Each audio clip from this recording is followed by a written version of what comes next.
All right, now we're going to talk about various digital realities. The first one that we're going to talk about is augmented reality. You've probably heard a lot of talk about it recently in the press because there have been a lot of advancements in the types of headsets that are needed to really make augmented reality possible and really make it ubiquitous. Now, what is augmented reality?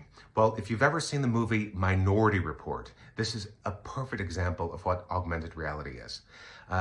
You might recall, Tom Cruise is walking through a shopping mall and he's getting all of these different advertisements based on who he is. So it's essentially an interaction between the physical and the digital worlds in a way where there's essentially some type of overlay. It could be graphic, it can be video, it could be audio, but there's some type of digital interaction that is connected to the physical world.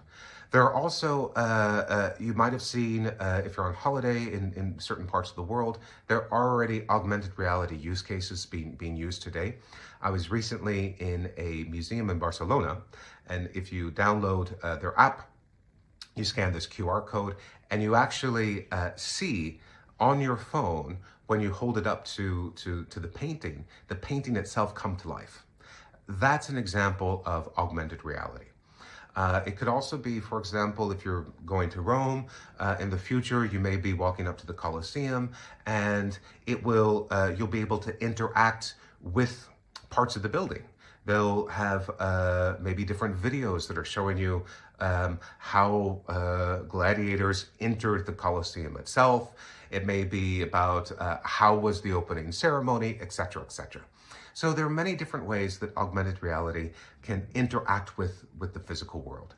But the easiest way to think about it is that there's some type of digital overlay and some type of interaction between the digital and the physical. Maybe go watch the Minority Report again, and I'll give you some interesting ideas. The next is virtual reality. And the movie that comes to mind for this is really The Matrix. So being inside the Matrix, they developed a reality that felt so real that you could basically do anything in there. And you could see some people interacted with that virtual reality as if it was real. And then you also had, the rebels, Neo and his whole crew, that also found ways to manipulate it.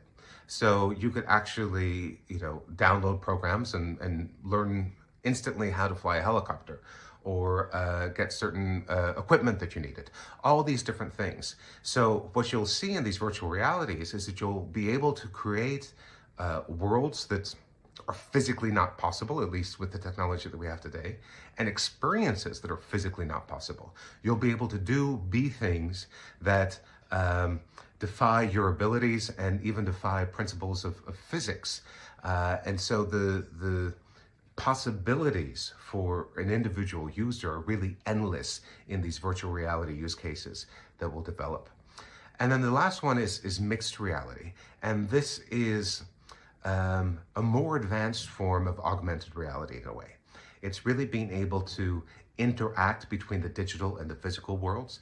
And the best way to kind of describe it is, holographic images.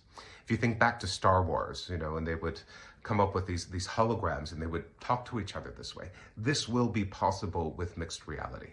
And you've already had this technology tested out and tried, and it does work. But when talking about 5G, you really need super low latency, and you also need a network that can handle all of the data that is going to be sent back and forth in order to make this holographic interaction feel real. But this technology will come on very, very quickly, and you'll see it, especially in events in the future. So look out for it.